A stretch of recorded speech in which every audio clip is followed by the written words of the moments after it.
Michael Bay, he's very kind of loves his popcorn, big budget, you know, well-lit action sequences.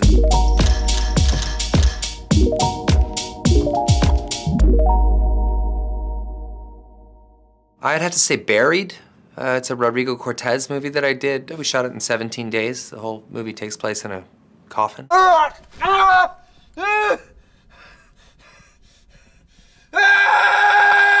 It was a fun sort of Hitchcockian exercise, and it certainly wound me up. Took me a long time to get over that one. Michael Bay, you know, he's a very kind of pop culture-centric sort of filmmaker, but not even like zeitgeisty pop culture. Like he kind of is pop culture. I mean, he's very kind of loves his popcorn, big budget, you know, well-lit action sequences.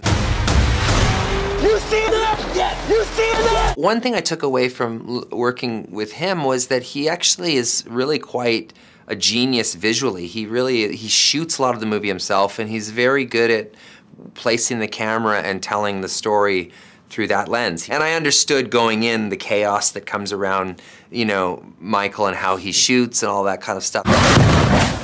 So kind of like, I always think, I believe in intention, going in, understanding what the assignment is, and you know, allowing yourself to have some fun within that context is really important, so. Oh, I loved working with Margietrappy. She's just a beautiful filmmaker and a really beautiful person. Just, I mean, you know, that's also a set that I had a lot of fun on. I laughed so hard working with her. Did you fuck the bitch? I don't have to answer that. And you'll never fuck her either because you disgust her. Shush. Yeah, shut up, cat. She's so good at kind of choosing her words in the most inappropriate context in the best way. She's really special, and I hope I get to make a movie with her again. Persepolis is one of the most fantastic films out there, I think, as well. So.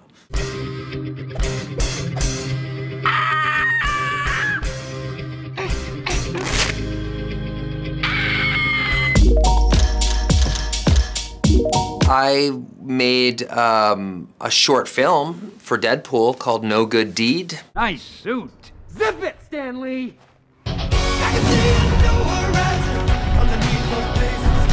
That was very short. It was 3 minutes long.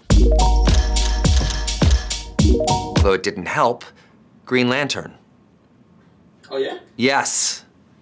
More is not more.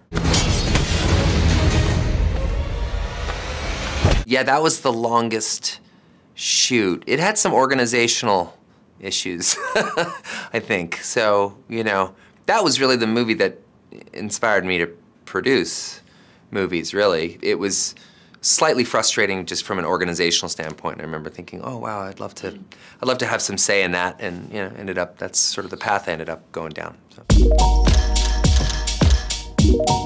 Cape Town, South Africa. That was the farthest I think I've gone to shoot, you know, a film, and you know, really feeling that like I was on the other side of the planet every moment of the day. It's tough, you know, when your business life is in the United States or Canada. At that point, it was sort of hard to kind of keep in touch. But yeah, that was probably the farthest, yeah. Get in the trunk. Are you serious? Yeah, get in. The trunk. Get in the trunk now! Most movies I do have an element of that. Improvisation is sometimes unfairly matched up with comedy. It's not always comedy. Improv is everything. You know, Sean Levy and I talk about this, and I think it's one of the reasons that we want to keep making movies together. If you listen to your movie while you're making it, it'll speak to you. And it's very important to listen to your movie, because if you're just sticking to the script and sticking to the spine of this story that you set out to make, you miss a lot of opportunities. And when you're truly listening to your movie and feeling your movie as it's being made, it's going to tell you things that you were not expecting. And if you listen to those things, oftentimes they lead to better storytelling. I really believe that. The final scene in the film, you see me as a teacher. You see this teacher sort of teaching. I was the teacher in the script. And you know, that's a great example of taking a moment where we listen to the film and Sean and I, 3 days before shooting it, we're like, that's not right. I can't be the teacher. It's too sort of hierarchical and patriarchal to be sort of standing up there lecturing a bunch of students. It just felt like I need to be in the audience as well.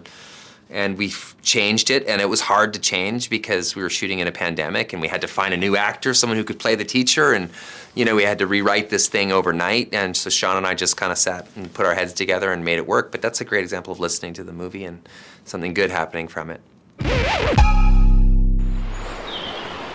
Konbini!